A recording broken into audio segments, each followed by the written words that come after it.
अभी हमने जो है सर के ट्रीटमेंट किया है। आफ्टर थर्ड सिटिंग हम सर का रिव्यू लेते हैं कि आज तीसरा सेशन है, और सर के लिए मैंने जितना भी ट्रीटमेंट बोला था उन्होंने फॉलोअप में मेरा ट्रीटमेंट लिया है। तो पहले जैसे दिन प्रॉब्लम थी तो सर से पूछते हैं अभी इनका क्या फीडबैक है हमारे लिए, तो ये हमारे लिए बताएंगे। फीडबैक तो इम्प्रेसिव है। स्टार्टिंग में यहाँ पे बहुत नमनेस थी मेरे, मतलब ऐसा लगता था जैसे हाथ में करंट दौड़ रहा है। तो मैं हमेशा हाथ यूँ ही मतलब कंटिन्यूस ऐसे ही रखता था, नीचे मुझसे रखा ही नहीं जाता था, और ये कंटिन्यूस ऐसा लगता था जैसे कोई करंट दौड़ रहा है अंदर। लेकिन अब मैं मतलब मूवमेंट कर पा रहा हूँ ऐसे। कितने दिन हुए आपको ट्रीटमेंट लेते हुए? आज तीसरा दिन है, और 3 ही सेशन हुए ना, मतलब सिटिंग तो मतलब मेनली 2 ही हुई हैं। हाँ। तो उसका रिजल्ट थोड़ा टाइम लगेगा। हाँ। तो मैंने 3 सिटिंग की हैं। 3 सिटिंग के बाद आप ऑलमोस्ट कितना बेटर फील कर रहे हो? 80% तो बहुत 80%।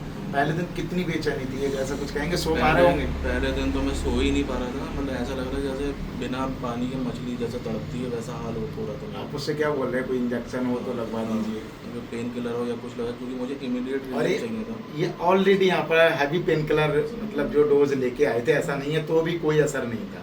ये पूछ सकते हो इनसे। राइट। और मुझसे भी यही कह रहे थे कोई ऐसा इंजेक्शन कुछ भी हो तो आप बताओ, अभी मेरे को रिलीफ मिला। मैंने कहा नो पेन, नो मतलब इंजेक्शन, नो सर्जरी, किसी भी तरह का आपको ऐसा कुछ नहीं किया जाएगा जो आपको उससे रिलीव हो जाए। और मे भी इतना इनको प्रॉब्लम था कि इनका हाथ फड़क रहा था यहाँ से, बताओ यह था, यहाँ इतनी सूजन हो गई थी, इधर बढ़ गई थी, इधर से आके पूरा झंझनाते हुए हाथ में जा रहा, चक्कर आने लगे थे इन्हें, और इधर से होके इनको दर्द क्रिएट हो रहा था यहाँ, मतलब अपर बैक में और यहाँ सर्वाइकल स्पाइन में बहुत ज़्यादा प्रॉब्लम हो रही, जिसकी वजह से ना नींद आ रही थी, ना बैठ पा रहे, ना लेट पा रहे थे, किसी भी पोजीशन में भी इनको प्रॉब्लम हो रही थी।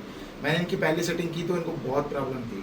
तो मे भी आज 80+% जो इनको रिलीव है 100 में से।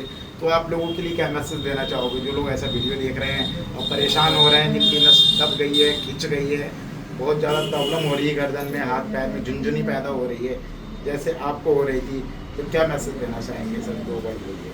डेफिनेटली मिस्टर नयन सिंह को आप रेफर कीजिए और रीच आउट कीजिए, और he is very promising in terms of reaching out और इमीडिएट फैसिलिटेशन प्रोवाइड करना, और मैं डेफिनेटली रिकमेंड करूँगा। थैंक यू सो मच आपका वैल्यूबल फीडबैक देने के लिए। आपको कोई प्रॉब्लम है तो आप लीजिए। मैनुअल थेरेपी जो है आपके रूट कॉज को ट्रीट करेगी, ना कि आपके सिम्टम्स को।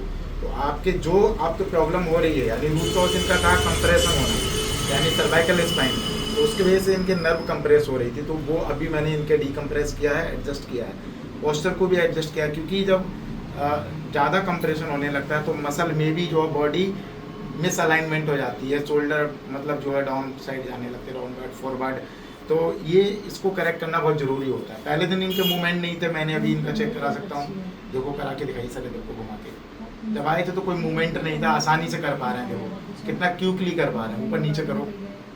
तो ये सब तभी संभव है जब आप उसका रूट कॉज ट्रीट कराएंगे। सिम्टोमेटिक ट्रीटमेंट कराएंगे तो कुछ पल के लिए ठीक हो जाएगा, थोड़ी बहुत देर के लिए, घंटे 2 घंटे बाद वो बिल्कुल वैसा ही हो जाएगा जैसे दवा खाते हैं, तो वो सिम्टोमेटिक ट्रीटमेंट है इसके लिए। तो अभी इसके लिए कोई ऐसी मेडिसिन नहीं बनी है जो इसका जो है जो कंप्रेशन हो रहा है उसको हटा दे, नस को अपनी जगह सेट कर दे।